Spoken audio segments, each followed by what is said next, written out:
Hello, Broken Arrow. I'm City Manager Michael Spurgeon. Thank you for joining me for this February 2025 edition of Broken Arrow in Motion. This month, we'll discuss public infrastructure improvements, street widening, and quality of life projects that will bolster our reputation as one of the best places in Oklahoma to live, work, and play. So let's get started. 3, 2, 1. First, I want to announce we had a ribbon-cutting ceremony to celebrate the opening of our new 6,000 square foot quick service fleet maintenance facility. The new facility for the Maintenance Services Department will revolutionize the way we service the city's vehicles and equipment. You may say, what does this mean for me as a citizen? Well, let me share this with you that our new Quick Service Center can provide routine preventive maintenances like oil changes to the police, fire, and city vehicles in about 20 minutes. And the sooner that vehicle is serviced and back on the street, the sooner these vehicles or equipment are providing services to you, our citizens. Ultimately, the new facility will save money and improve our services to the community. This project was paid for in part by the voter-approved 2018 General Obligation Bond Package and funds from the Broken Arrow Municipal Utility. I want to sincerely thank our voters, the City Council, Maintenance Services Director Ryan Bays, and the Fleet Maintenance Manager Roger Stubbs for their leadership on this important project for our organization. Next, let's talk about something I love to talk about, and that's public infrastructure. At our events park, the improvements that are being made not only will make the amphitheater possible, but it will make it a better experience for the various events that are held at the park. Currently, Crossland Heavy Construction is working on the Oklahoma Turnpike Authority on-ramp from our events park. They are relocating utilities such as overhead electrical lines, traffic signals, and lighting right now. Plus, they are laying the asphalt in parking lots 1 and 2 as the weather permits. On parking lot 3, the underground drainage system installation is complete and the electrical installation is currently underway. Next, I want to update you on the Hakey Creek Sewer and Water Line Rehabilitation Project east of Garnett Road off of New Orleans. This project included the installation of 550 feet of 12-inch water line and 345 feet of 8-inch sewer line. And I'm happy to report this project is now about 95% complete. The new water and sewer lines on Florence Street are in place and in service. The backfill has been done and the manholes are installed. The contractor will have the final punch list items finished up in the next couple of weeks. Now let's move over to Melinda Park subdivision near Albany Street and Garnett Road. Pipe bursting is currently underway in this water and sewer line rehabilitation project. This trenchless sewer line repair method replaces existing underground pipes by forcing the old pipe to burst and puts a new high-density pipe into its place.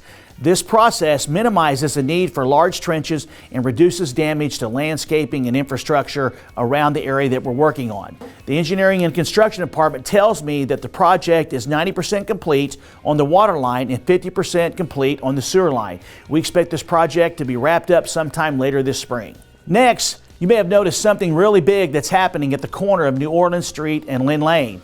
A 2.5 million gallon, 187-foot tall elevated water storage tank will soon be built on that 11.5 acres at the northeast corner. Currently, the contractor is putting in the access road and digging the detention pond on site. This major capital improvement project will help accommodate South Broken Arrow's growth and is expected to be completed sometime in 2026. Next, let's talk about Arrow Forge Innovation District in South Broken Arrow, which broke ground in October. The sewer system is completely installed, the water lines are 95% complete, the storm sewer is about 80% complete. Now the interior roads are just getting started and are approaching 10% completion. And just to recap, in case you're wondering, what is an innovation district? This will be our concentrated area of our city where entrepreneurs, startups, and research and development focused institutions will cluster together. These types of districts promote collaboration in the ecosystem characterized by density, proximity, accessibility, and mixed-use spaces. Broken Arrow voters approved the initial funding for the infrastructure needed to see this area become a hub of innovation and economic growth. I'm very excited about what this opportunity will mean for growing jobs and opportunities in the south part of our community. The New Orleans Street widening project near NSU is going along very, very well. The new widening and curb and gutters are about 80% complete on the north side of the roadway, and Crossland Heavy Construction is now making progress on the south side of the roadway. These improvements are about 25% complete right now. They are adding curb and gutter and new pavement to the south side, with this road widening project expected to be completed sometime this fall. Now let's move over to the Houston Street widening project, which is happening between Garnett to Olive. This project, which is widening Houston Street to 5 lanes, is currently underway. In addition to the widening of the road, this project includes new sidewalks, ADA curb ramps at the intersections, new traffic signals, signage, and pavement markings. You may have heard that the intersection of Houston and Olive is closed to the north and southbound traffic. However, the eastbound and westbound traffic lanes remain open.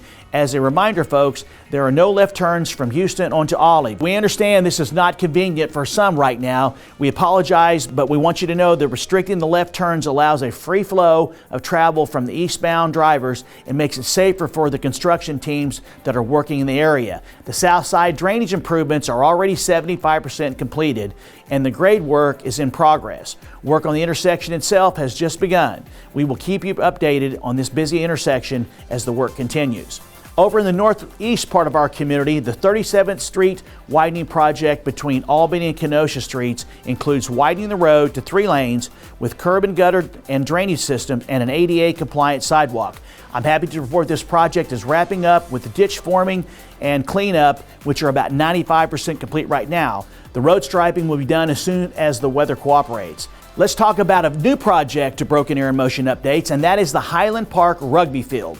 This project will be located at the northeast corner of Oneida Road and 91st Street. It consists of natural turf rugby and soccer fields with parking. It includes 236,000 square feet of natural turf surface. The contractor, Ira Green, has begun the excavation part of the project. We'll talk more about this project as it moves along. Also, I'm excited to report that the work at the Gardens at Central Park has made significant progress since we spoke in January. The sidewalks are completed and the pergola is now constructed. The trees are planted and the crews will be back once the temperatures get warm enough to complete the rest of the plantings. I'm excited to announce we expect the celebration of the opening of the Gardens at Central Park this spring. That's it for this February 2025 edition of Broken Arrow in Motion. We have so many great projects and initiatives happening all across our city right now. We appreciate you tuning in every month to learn what's happening around our great city. Just to close things out, I look forward to seeing you around town. And always remember, folks, Broken Arrow is the city where opportunity lives. Thank you for watching. This is a production of the City of Broken Arrow, the city where opportunity lives.